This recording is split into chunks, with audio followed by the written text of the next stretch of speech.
Abre comigo, por favor, meu irmão, o livro de Eclesiastes. Eclesiastes, capítulo 11. Uma leitura curta, mas com potencial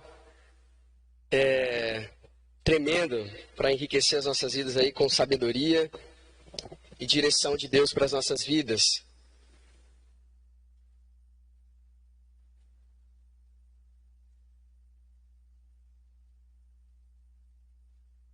Eclesiastes 11, verso 1 a 6. Gente, eu estou aqui porque o pastor não está, mas isso não quer dizer que eu não estou feliz por estar aqui, tá? Para mim é sempre um privilégio, uma alegria poder servir vocês com a palavra de Deus. E todas as vezes que o pastor nos designa para isso, eu tenho certeza que o Éder também, a gente logo é tomado por um senso de temor. A gente sabe a responsabilidade que é proclamar a palavra de Deus. E é nossa função fazer isso com seriedade, né? Porque isso aqui não é outra coisa senão o solo santo, né? É Deus falando aqui. E a gente tem que fazer isso com fidelidade e com integridade. Eu espero que as suas afeições, o seu coração se dilate hoje. Paulo, quando envia a carta para algumas igrejas, eles esperam que eles acolham não só com a mente, mas também com o coração. E que o seu coração esteja assim hoje, para receber essa palavra. Coração dilatado, aquele coração propício, aquele coração que é conveniente, solo fértil, para receber a palavra de Deus. Amém? Então vamos lá. Eclesiastes, capítulo 11, verso de 1 a 6. Hoje essa mensagem que a gente vai refletir junto aqui nesse texto, eu vou procurar provocar vocês um pouco, tá? Mas não é provocar ira, não. Eu não quero deixar ninguém irritado. Mas eu quero fazer uma provocação um pouco interessante para desafiar você e encorajá-lo. Isso no que diz respeito ao bem mais precioso que você tem. E eu não sei o que você tem no banco, eu não sei o carro que você anda, eu não sei o que é que você tem de bem aí. Às vezes você tem uma herança bem gorda, né? Mas eu me refiro ao bem mais precioso que é a vida, né? Isso é aquilo que a gente não pode negligenciar jamais. Mas é um pouco disso que a gente vai falar. Vamos ler primeiro o texto, tá? Eclesiastes 11, versos de 1 a 6. Diz assim: lança o teu pão sobre as águas, porque depois de muitos dias o acharás. Reparte com 7 e ainda com 8, porque não sabes que mal sobrevirá à terra. Estando as nuvens cheias, derramam aguaceiro sobre a terra. Caindo a árvore para o sul ou para o norte, no lugar em que cair, aí ficará. Quem somente observa o vento, nunca semeará. E o que olha para as nuvens, nunca cegará. Assim como tu não sabes qual é o caminho do vento, nem como se formam os ossos do ventre da mulher grávida, assim também não sabes as obras de Deus, que faz todas as coisas. Semeia pela manhã a tua semente, e à tarde não repousa a mão, porque não sabes qual prosperará, se esta, se aquela, ou se ambas, igualmente serão boas. Vamos orar. Pai, nós nos sujeitamos ao Senhor uma vez mais. E agora pedimos para que o Senhor fale aos nossos corações através da sua palavra. A força disso, ó Deus, não está no pregador, não está, ó Deus, em qualquer outra coisa, senão na sua palavra. Ela é a fonte de autoridade na vida do crente. E aquela que guia, que edifica, que exorta, que levanta, ó Deus, que consola a sua igreja e o seu povo. E é com essa expectativa que a gente está aqui hoje. Fale de modo, ó Deus, a que a gente não tenha dúvidas de que é o Senhor que nos fala. E assim a gente vai sair daqui te glorificando, pronto para viver uma vida nova e de uma disposição favorável para a sua vontade em nossas vidas. Nós oramos assim, em nome de Jesus. Amém. Gente, tem uma música de uma cantora chamada Marcela Thaís. Quem conhece? Não? Nata conhece, Bia conhece. Essa música chama Risco. E é uma música muito interessante. Ela tem um trecho que eu gostaria de destacar aqui. Se você não conhece, procura lá no YouTube. Você vai gostar. Quando você quiser querendo curtir uma música diferente para ouvir no carro enquanto está passeando, coloca lá que você vai gostar. E o trecho dessa música chamada Risco diz assim: viver é um risco que risca a vida que você não arrisca. Minha avó dizia: coloque o medo debaixo do braço e siga. Coloque um pé e o outro pé e vai na fé. Olhe para Deus e sorria. Coloque o medo debaixo do braço e siga. O que essa letra aqui, a letra dessa música está procurando dizer pra gente, é que viver por si só já é algo arriscado. Mas se simplesmente, por ser um risco, você deixar de se comprometer com a vida, você já está comprometendo ela e negligenciando de alguma forma o tremendo dom de Deus que é a vida. Agora, por favor, não se escandalize, tá? Mas olha que interessante essas palavras aqui do Paulo Coelho. Nossa, Plínio, Paulo Coelho, a graça comum de Deus permite que mesmo aqueles que não são seus servos produzam coisas boas, que vão refletir princípios de verdade, bondade e beleza. E você vai concordar comigo depois que eu ler isso aqui. Olha o que ele diz. Pobre de quem teve medo de correr os riscos, porque este talvez nunca se decepcione na vida, nunca tenha desilusões, nunca sofra como aqueles que têm um sonho a seguir. Mas quando ele olhar para trás, porque nós sempre olhamos para trás, vai escutar seu coração dizendo: o que fizeste com os milagres que Deus semeou por teus dias? O que fizeste com os talentos que o teu mestre te confiou? Enterraste fundo em uma cova porque tinhas medo de perdê-los. Então esta é a tua herança, a certeza de que desperdiçaste a tua vida. Aqui novamente a gente percebe como é lamentável o modo como alguns, seja por covardia, por medo, por insegurança, não sei por qual espécie, qual motivo, deixam de viver. Quem faz isso um dia vai olhar para trás e vai ver que não se frustrou, não errou, mas também não acertou. E talvez não tenha tido nenhuma obra significativa o qual ele tenha realizado na sua vida. Gente, isso de modo nenhum significa que você tem que se expor a todo tipo de perigo. E que você tem que conduzir a sua vida de modo irresponsável, irrefletido, sem ponderar as suas próprias ações. Agindo aí como se fosse uma criança infantil que não leva, que não dá para a vida a importância ou lida com ela com a seriedade que precisa. Muito pelo contrário, isso quer dizer que você não pode, não deve jamais, simplesmente porque existem perigos, riscos e chances de dar errado, deixar de ir em frente. Deixar de acreditar. Porque afinal de contas, gente, se pode dar errado, pode dar certo também. Hoje nós vamos ver como que, embora a cautela seja uma virtude, o excesso de cautela é um defeito. E isso daí compromete totalmente a beleza do nosso envolvimento com a vida. Nós vamos ver como que, embora a cautela seja uma virtude, o excesso de cautela é um problema. E isso impede com que a gente se comprometa com a vida e se envolva com ela de modo ativo. Viver é coisa para quem quer viver de verdade. Vamos falar um pouquinho sobre o livro de Eclesiastes. Quem já leu, já deve ter sentido um pouco do drama. Coisa terrível aqui, né? Você tem um autor que logo já começa no início do livro com muito fatalismo, olhando para a gente numa reflexão muito profunda. Alguns vão até sugerir que o autor ali, na palavra que ele usa para se identificar, pode significar pregador, como algumas traduções trazem, filósofo, o sábio. Ou seja, é um nível de reflexão muito profundo acerca da vida e das questões existenciais. Então aquilo que é mais geralmente inquietante para as nossas vidas aqui é o que o Kohelet, que o pregador, vai procurar fazer. Ele vai pegar o dedo e vai tocar na ferida. Sabe aquelas questões pouco resolvidas para nós? É ali onde ele vai tocar. E a grande questão é que ele já vai começar fazendo do eixo central de todo o seu discurso uma palavra que a gente tem no nosso texto chamada de vaidade. Vaidade aqui não é aquela ideia de alguém que fica no espelho se produzindo, se arrumando, sabe? Querendo ficar bonito, né? Vaidade aqui significa algo que é efêmero, algo que é insubstancial, algo que você pode até ver, mas você não consegue segurar. Engraçado, mas parece que a gente está falando da vida, não é? Porque ela é tão tangível, está todo mundo aqui, alguém tem dúvida que está vivendo? Fica difícil, né? Mas ao mesmo tempo que a gente percebe que tem tanta coisa boa nisso, a gente parece que não consegue agarrar, e toda essa beleza, essa riqueza da vida escapa pelo vão dos dedos. Eclesiastes, gente, é o nosso livro. É o livro que vai procurar trazer para a gente a melhor notícia. É o livro da boa notícia para o homem pós-moderno, para mim e para você. Pessoas que vivem no dia de hoje perplexos e confusos nesse mundo. Agitado, um mundo agitado, de tantas questões, que parece cada vez mais complicar a vida. Às vezes a gente pensa, nossa, que saudade de algo mais simples. Eu tenho 29 anos, gente. E eu me lembro de quando a vida era mais simples. Parece que as coisas estão ficando cada vez mais complexas.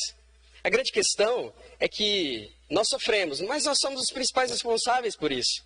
A gente vai configurando a vida de um jeito que a hora que a gente vê, o fardo está de 1 tonelada. E aquilo que antes era fácil de carregar como uma pena, agora é difícil sequer da gente tirar do chão. Por quê? É a forma como nós fazemos. A demanda é muito grande, a agenda está sempre muito cheia, o tempo está cada vez mais curto, o espaço cada vez menor. Como não se exaurir nisso daí? Como não ficar exausto? Como não se sentir pressionado? A gente pode até chegar a se perguntar, como o próprio Kohelet faz, será que existe alguma recompensa de alegria nessa vida? Porque afinal de contas, o mesmo fim que tem um cão, um animal, é o mesmo fim que tem um ser humano. E é isso que o pregador vai dizer. Qual é o fator divisível aqui? Esse livro também é o livro das pessoas que querem voltar a viver de verdade, deixando o embaraço e o complexo desse novelo de questões existenciais que parecem esvaziar a vida. Esse livro diz que tudo aquilo que é separado de Deus não faz o menor sentido, e é isso que a gente vai ver. Eclesiastes é também o livro da pessoa que trabalha. Quem trabalha? Trabalha, acorda lá na lida, todo dia, pronto, gostando ou não gostando, desperta pela manhã e vai pôr a mão na arada. Ele responde ao tédio e à solidão residual do nosso tempo. Aquela sensação que muitas vezes a gente tem, que embora a gente está no meio de um monte de gente, é como se a gente estivesse sozinho. A gente está dentro de casa, às vezes tem 4, 5, 6 pessoas, ou não, mas é como se você não tivesse acompanhado. É sozinho, num mundo de multidões.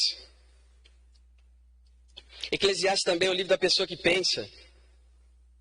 O autor sabia, gente, que nós, como frágeis que somos perseguidos por questões como essa. O que é que nós estamos fazendo aqui? Qual que é o grande propósito da vida? Quem sou eu, afinal de contas? O que significa esse movimento incessante que a gente dá o nome de vida? Por que tantas mudanças? Será que existe um solo firme onde eu posso fincar os meus pés? E uma verdade absoluta que vai guiar toda a minha vida? Porque a sensação que às vezes a gente tem é que cada um tem o direito de ter a sua verdade. E tudo é tão relativo. Onde é que está a fonte primária e a lente por qual eu olho o mundo de um jeito integral e consiga ver a vida como um todo, de modo holístico, geral? Eclesiastes, meu irmão, tem como preocupação central aquele desejo fundamental de homens mortais como nós, de ver como a totalidade da vida se encaixa no padrão de significado. Porque acredite, nós somos seres de significado. E se a gente não entender por que disso e para onde isso tudo está indo, muitos conflitos vão se instaurar no seu coração e com certeza você não vai gozar a vida como você deveria. Você não vai honrar a Deus como deveria, você não vai desfrutar disso como deveria.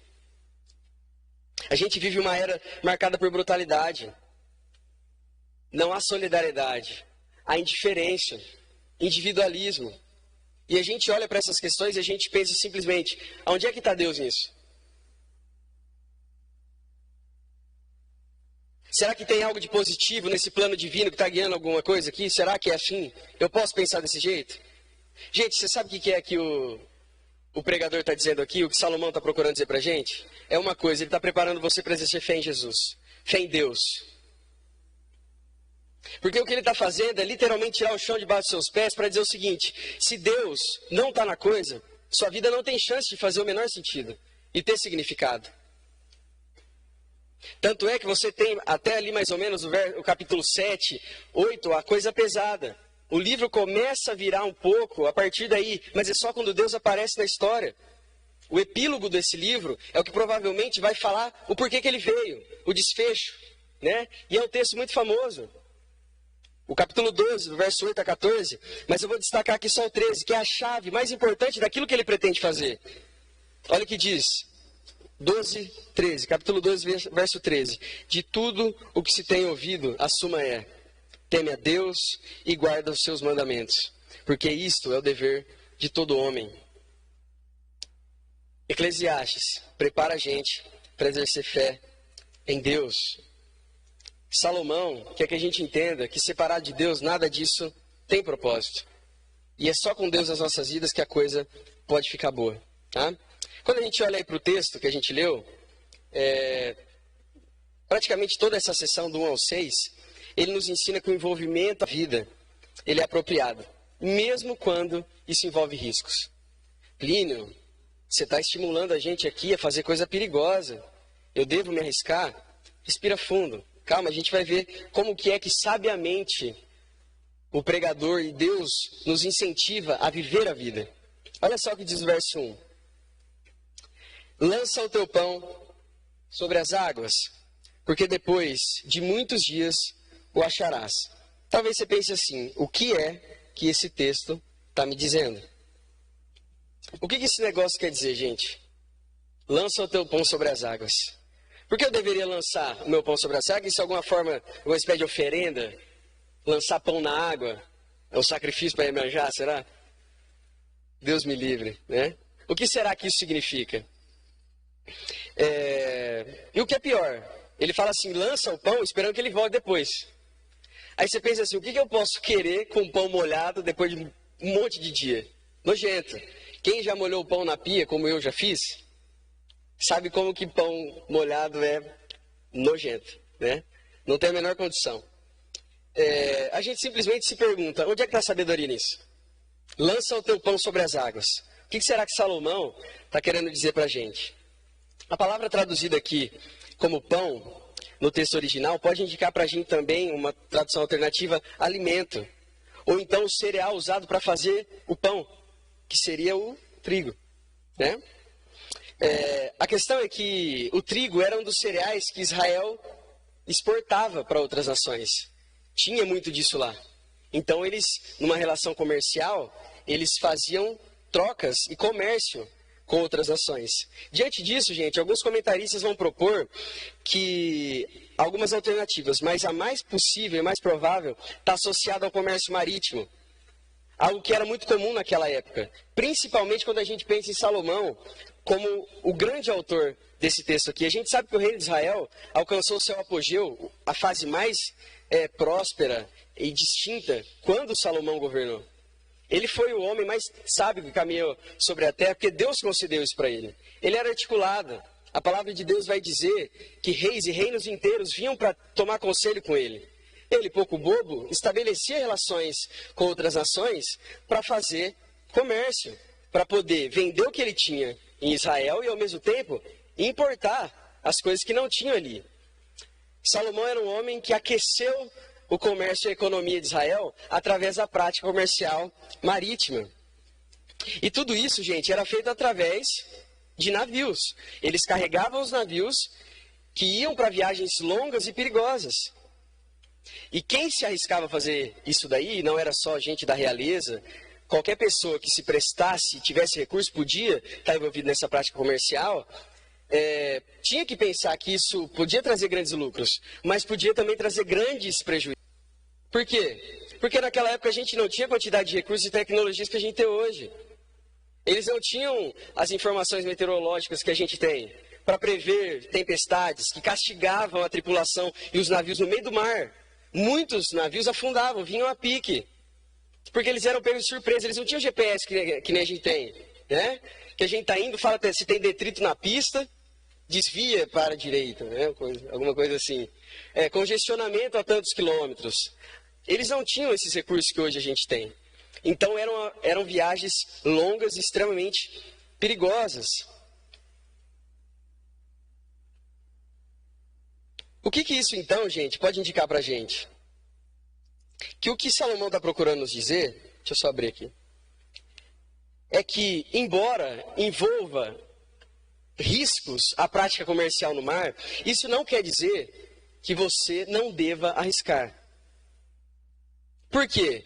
Pode dar errado, mas também pode dar certo. 1 de Reis, se eu não me engano, vai dizer que essas viagens costumavam demorar meses, até anos. É que nem era. Quem já comprou no AliExpress? Já comprou? Você parece que está recebendo um presente, né, Érica? Demora tanto para chegar que você fala, nossa, o que é isso? Né? O que é isso aqui? Era pior, porque eram viagens ainda mais longas, né, e ainda mais perigosas. Mas o que o sábio está dizendo aqui é, gente, não deixe de se arriscar por isso. Daqui a pouco, a hora que você menos perceber, o navio pode estar aparecendo ali no horizonte e ele vai estar trazendo grandes ganhos. Muita recompensa. Muita vantagem.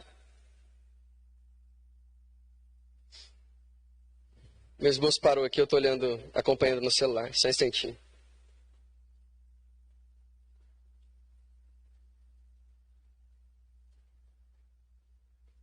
Da mesma forma, o ser humano, de maneira sensata e sábia, não pode ter medo da vida. A vida bate, a vida castiga.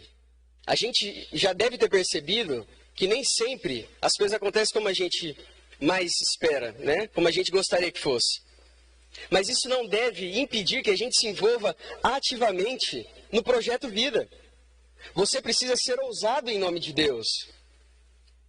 Algo semelhante aqui, gente, vai acontecer no verso 2. O sábio aconselha a termos ações caridosas e benevolentes. Assim como ele diz no verso 1, lança, ele vai dizer agora aqui no verso 2, reparta. Ele vai dizer, faça isso de que forma? Reparta com os outros. Ele vai usar aqui um provérbio numérico, ele vai dizer com 7 e até com 8. O que isso quer dizer? Será que ele está dizendo aqui um número específico para a gente? Faça esse tanto de vezes, ajude 7 ou 8 pessoas, depois disso, acabou? Você já cumpriu, bateu a meta? Não, é uma expressão usada aqui para dizer, faça isso sempre quando possível.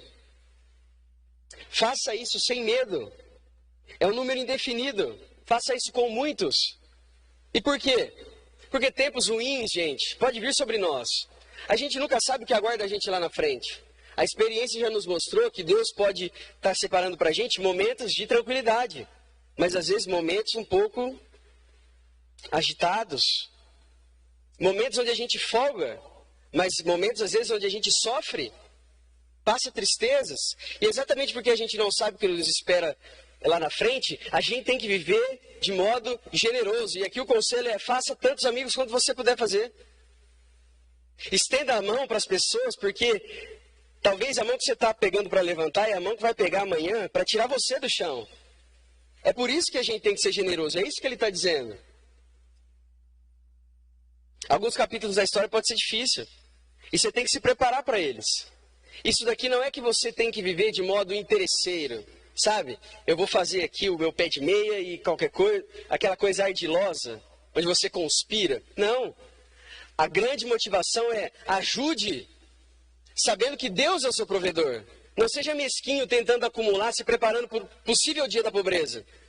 Porque é Deus quem te sustenta. Então o que você tem que fazer? Seja pronto para dar e apto a repartir. Socorro aos necessitados. Plínio, eu tenho que ser uma ONG assistencialista, sair jogando dinheiro para o alto, para tudo e todo mundo? De forma nenhuma. Mas se você sabe o que é a mordomia, e você pode, faça o quanto você puder. Com 7, com 8, ou seja, um número indefinido. Mas faça com muitos. O verso 3 e 4 descreve o movimento da natureza como determinado pelo próprio Deus. A própria natureza, gente, mostra ao homem que há muitas coisas as quais ele não tem controle. Alguém precisou aqui acordar hoje de manhã e chamar o sol para se levantar? Alguém chamou a chuva? Só se for um índio, né? Brincadeira. A gente não precisa fazer essas coisas, porque o próprio movimento da natureza, pela própria condução divina, ele acontece. Tem muitas coisas que elas independem de nós. E os segredos como Deus vai conduzindo essas coisas, extrapola a nossa compreensão. Tem coisa, meu irmão, que é segredo para mim e para você. E não cabe a nós saber. Não é nossa função saber disso. Esses versos mostram como os processos naturais, dirigidos pela vontade divina, continuam sempre cumprindo o seu dever. Eles não cessam e continuam exercendo a sua função. Ele vai usar a nuvem enche de água e rega a terra. O exemplo da árvore aí que cai para o norte ou para o sul, se ela cai ali, ela fica. Ou seja, ninguém consegue mudar isso. E se isso aconteceu, é pela própria determinação de Deus. E aqui é onde eu faço uma pergunta para cada um de vocês. Nós somos cristãos de verdades ou só cristãos nominais? Será que a gente tem a casca ou o conteúdo teórico, intelectual, basilar da nossa crença, está embutido no movimento diário da nossa vida. O que eu estou querendo dizer com isso? A gente pode ser muito bem educado e guardar as coisas na mente, mas não ter nada disso interiorizado. Aí a gente, aparentemente, somos cristãos, mas a verdade é que nós somos ateus funcionais. Diz que Deus existe, mas vive como se não. Peraí, quem é que está no controle de tudo isso? A gente vive num mundo de acaso, de processos aleatórios, desgovernados, randômicos. Ou tem alguém na rédea controlando tudo isso?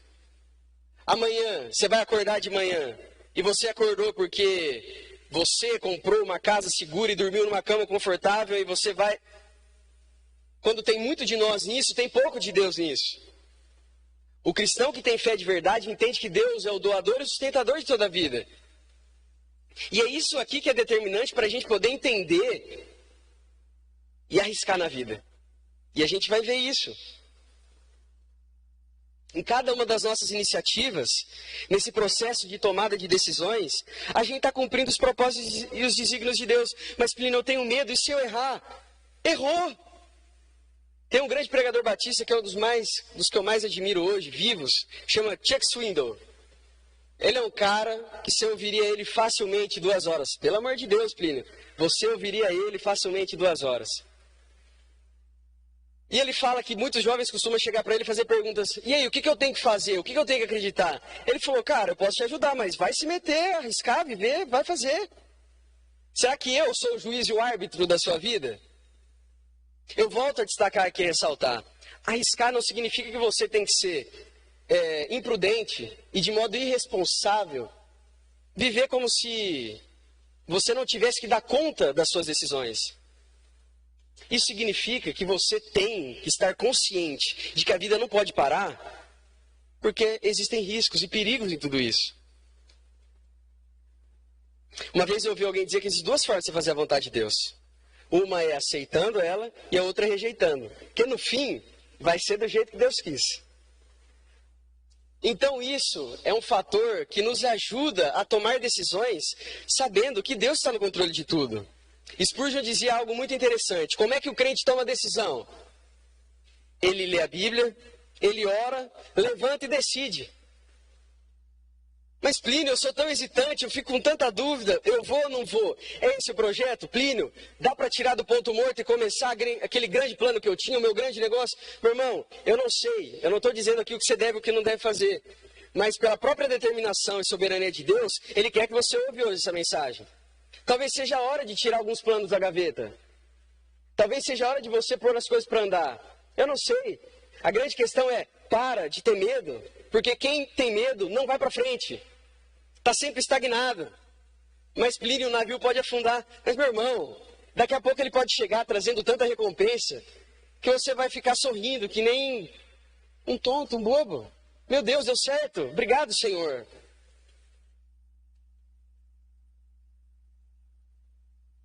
O verso 4, vai dizer para a gente literalmente se mexer.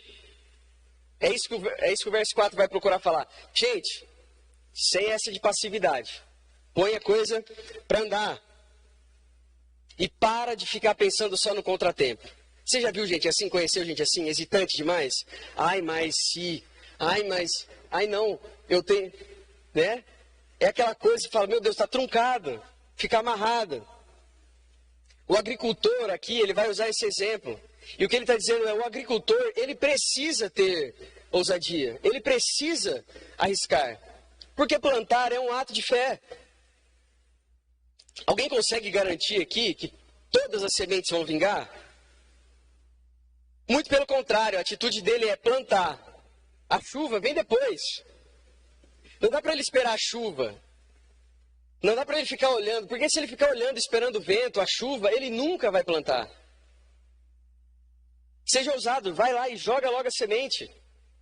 E espere confiante no Senhor, porque a hora que você menos esperar, a semente arrebenta, ela rasga a terra e o broto surge. É assim que a gente tem que agir. Repara aí que o texto vai dizer, observa e olha. Isso faz referência à extrema passividade e inércia. Quem só fica examinando, olhando e observando de um jeito passivo, nunca se mexe. Quem só observa, nunca semeia. Você não pode ficar parado. As pessoas que mais marcaram a história, gente, foram aquelas pessoas que agiram contra as probabilidades. Todo mundo ia contra. Era um gigante no meio de um monte de anões, falando no ouvido, não vai dar certo, não é possível, é arriscado demais. Mas elas ousaram acreditar, arriscaram e fizeram grandes coisas. Contribuíram para a sociedade, transformaram culturas inteiras. E elas agiram. Elas foram em frente. Deu certo. É por isso que hoje nós falamos de pessoas que fizeram esse tipo de coisa. Porque ousaram se mover. O verso 5 segue como uma espécie de reforço do verso anterior. E afirma que ninguém sabe o caminho do vento, nem como se formam os ossos no ventre materno. Essa sempre foi uma questão para os antigos. Tá? Se você lembrar aí do capítulo 139 dos Salmos, você vai lembrar que Davi falava isso. Olha, coisa maravilhosa demais para mim isso.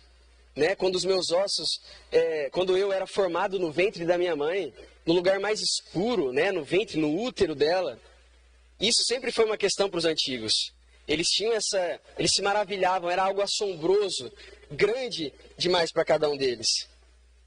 Compreender a forma como a vida acontecia, compreender o curso de tudo isso, era sempre algo que chamava muita atenção.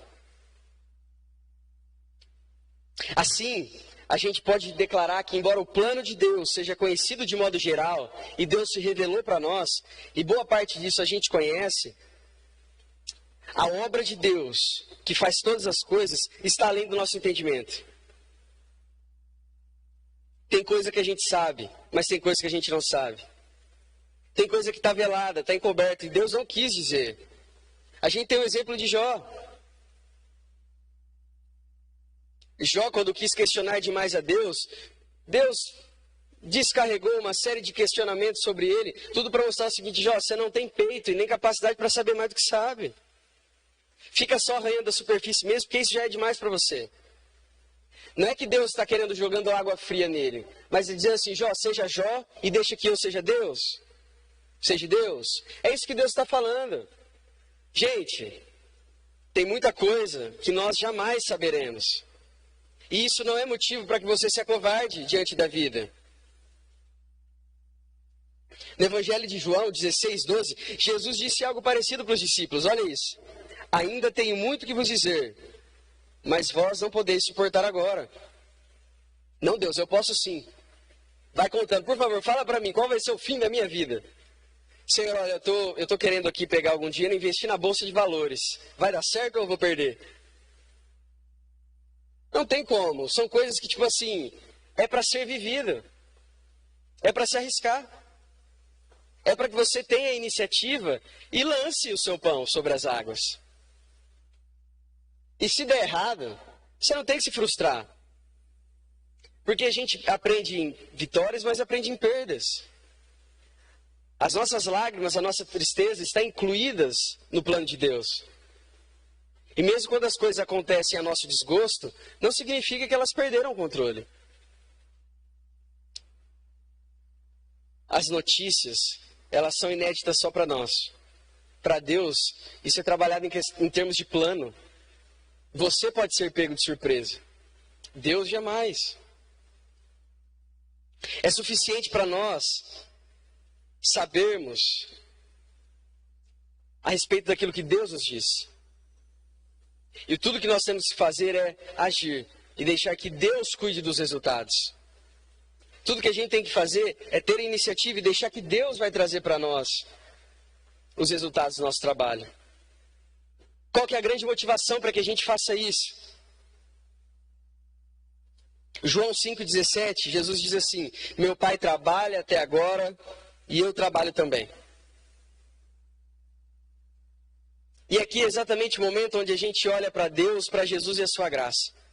Por que eu e você não deveríamos cruzar o braço e entrar no quarto escuro? Por que a gente não deveria se isolar de tudo isso, da forma mais melancólica e depressiva? Por que eu e você deveríamos agir e trabalhar? Porque você não trabalha sozinho. Deus trabalha por você. Jesus trabalha por você. É por isso que nós deveríamos continuar insistindo, levando em frente, seguindo.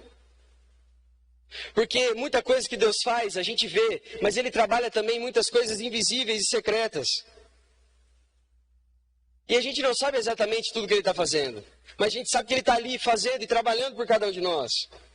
Isaías 64, no verso 4, diz assim: porque desde a antiguidade não se ouviu, nem com o ouvido se percebeu, nem com olhos se viu um Deus além de ti que trabalha para aquele que nele espera.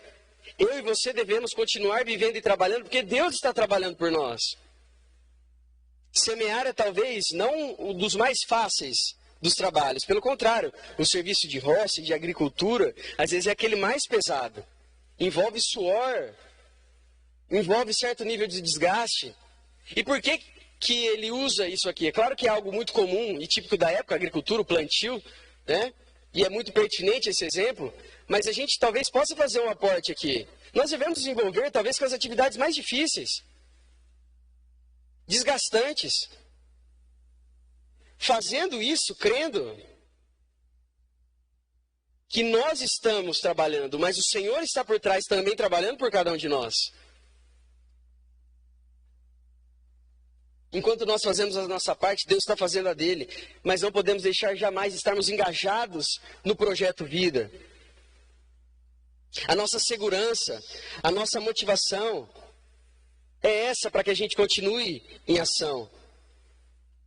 Enquanto a gente vai fazendo o possível, Deus vai fazendo o impossível. E o que nos enche, gente, de mais alegria e maior segurança é que os resultados do trabalho de Jesus, diferente dos nossos que pode dar errado, o dele não. O maior projeto dele das nossas vidas é a salvação. Em toda a extensão do plano redentivo, em todo o projeto de salvação de Deus para as nossas vidas, não existe risco ou possibilidade alguma de dar errado. Jesus não morreu para tornar a salvação possível. Isso é um ato consumado, livre de qualquer possibilidade de dar errado. Você pode perder tempo, dinheiro, esforço, bem, mas sabe uma coisa que você jamais pode perder? O resultado do trabalho do Cristo. Porque aquele trabalho que ele fez na cruz é um trabalho feito, realizado, concretizado. Isso nos encoraja.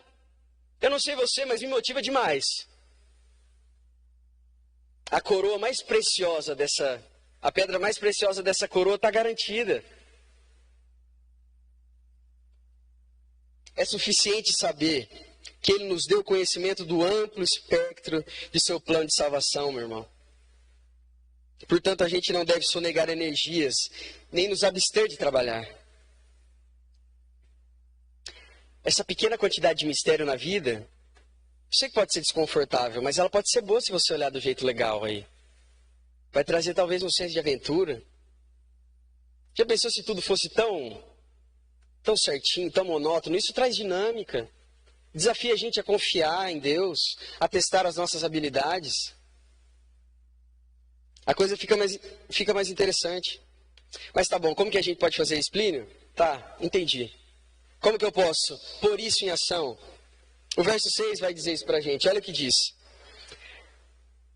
Semeia pela manhã a tua semente, e à tarde não repouse a mão, porque não sabe qual prosperará. Se Deus sabe de tudo, e Ele trabalha a favor dos seus, não há motivos para a gente ser ansioso. A gente só tem que ter paciência, calma e esperar. É isso que o texto vai dizer aqui. Ou seja, isso envolve confiança, envolve paciência. Plínio, como que eu posso fazer isso? Você precisa confiar.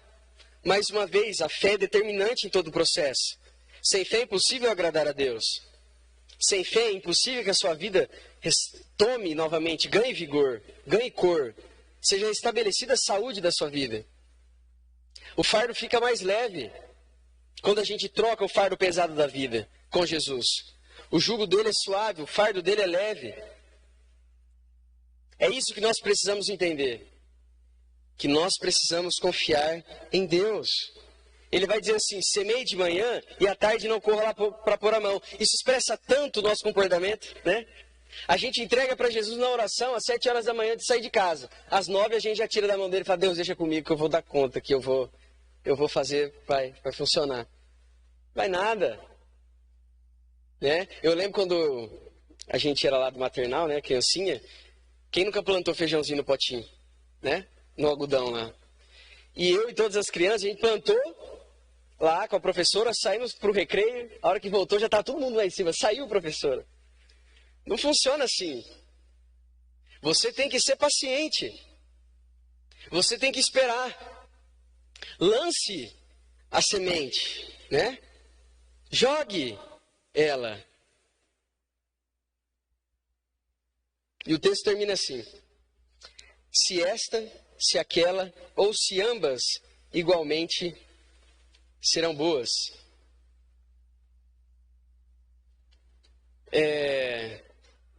Para quem gosta de criticar Eclesiastes, esse aqui é um texto bom para a gente usar aí para defender tanto a autoria como o propósito do livro. Porque quem fala que o Kohelet, que o pregador é pessimista, aqui a gente vê que a coisa mudou de mão. E você pode ver que ele vai dizer assim, ó, porque uma, ou outra, ou ambas pode dar certo. Ele nem contou possibilidade nenhuma dar. Isso aqui é interessante para a gente fazer um movimento. Porque a fé não significa você ser um tolo iludido. A fé não significa você se lançar no escuro, como se você não tivesse respaldo ou promessa nenhuma. A fé significa você se ancorar no Deus que você sabe quem é. No Deus que você sabe das suas competências. No Deus que nunca antes se ouviu e nem se viu, que trabalha em favor dos seus.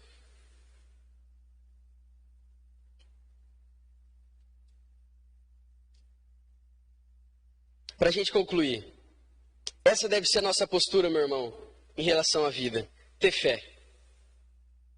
Ser ousado. Arriscar. Porque a nossa função é estarmos engajados na vida e deixar que Deus nos traga os resultados. Assuma o risco que é viver. Só não deixe de viver porque tem medo de arriscar.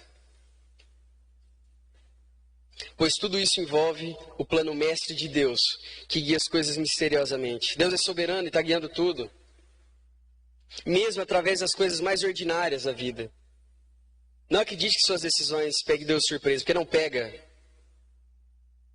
Deus já sabia e acredite, estava no plano dele. Não tem como. Se você quiser bancar o espertinho, quem já assistiu o Todo-Poderoso? Com Tim Carrey. Lembra quando ele está lá com Morgan Freeman lá que figura Deus, né? E ele está lá escondendo os dedos? Vocês lembram? Quantos dedos? Aí ele vai mostrando, ele está acertando todas, né? Aí ele mostra 7. Aí a hora que o Morgan Freeman fala, quantos dedos? 7. Ele fecha 2 e dá, ahá! A hora que ele mostra a mão dele está com 7 dedos. Ou seja, você não consegue enganar Deus. E até quando você acha que tentando dar um espertinho assim, ó, vou desviar o plano aqui, não dá, era o plano. Era exatamente aquilo que ele queria. Já que a gente não pode compreender a totalidade dos atos providenciais de Deus, lembre-se disso. O único curso de ação adequado é que nós nos envolvamos com a vida de todo o coração. Carpe diem, do jeito evangélico. Isso significa vive intensamente. Viva de todo o seu coração. Aproveite cada momento. Seja intenso, mas só não faça uma coisa. Fique parado, porque você pode olhar para trás e se arrepender porque não fez bom uso da grande oportunidade que Deus estava te dando, que é viver. Amém? Feche seus olhos, vamos orar.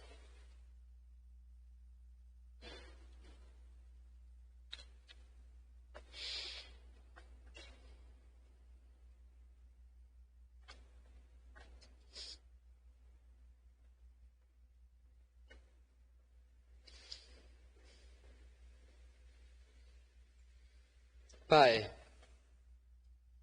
nós pedimos que o Senhor aumente a nossa fé. E a gente pede isso, Pai, porque nós precisamos desesperadamente que o Senhor intervenha nas nossas vidas. Porque isso tudo só pode fazer sentido e ter algum significado se o Senhor estiver presente. Traga alegria novamente, restaure o vigor. Desperta-nos, ó Deus, para viver a vida nesse mundo que é de Deus. Para a gente não desperdiçar essa dádiva que é viver. A gente quer acertar o pé com a vida e voltar a viver intensamente. A gente quer parar de ser covarde, medroso, acuados, inibidos, e precisa de uma boa dose de coragem e de fé para seguir em frente. Apesar dos riscos, Senhor, por favor, fortaleça aqui e encoraje os meus irmãos. Nós temos passado por coisas e enfrentamos coisas, ó Deus, tão difíceis. E não tem como dizer que nós estamos acima delas. A gente sofre, a gente chora, dói, machuca. Mas ajude-nos a confiar no plano do Senhor para as nossas vidas. E que apesar de tudo, que nós continuemos a viver, seguindo em frente, alegres, contentes, esperançosos, aguardando, Pai, que os nossos investimentos retornem para cada um de nós. Assim como a gente aprendeu hoje com esse texto, lança o teu pão sobre as águas. A gente que é cheio de ousadia, confiantes no Senhor, viver e seguir em frente. Abençoa-nos, Pai. Dá graça para cada um de nós. Que o Senhor possa nos preparar para essa semana. Que o Senhor nos dê, Pai, a direção. Que o Senhor ilumine os nossos passos, o nosso caminho. Que a sua palavra esteja guardada em nosso coração, como o salmista diz, para que a gente não peque contra o Senhor. Porque o pecado também costuma confundir a vida. E fazer, ó Deus, com que a gente não consiga te ver com clareza. Que o seu Espírito nos lembre das suas palavras. Que essa semana nós possamos nos lembrar dessa palavra. E que a gente possa com coragem viver a vida que o Senhor nos tem dado. Nós oramos assim, agradecidos, em nome de Jesus. Amém.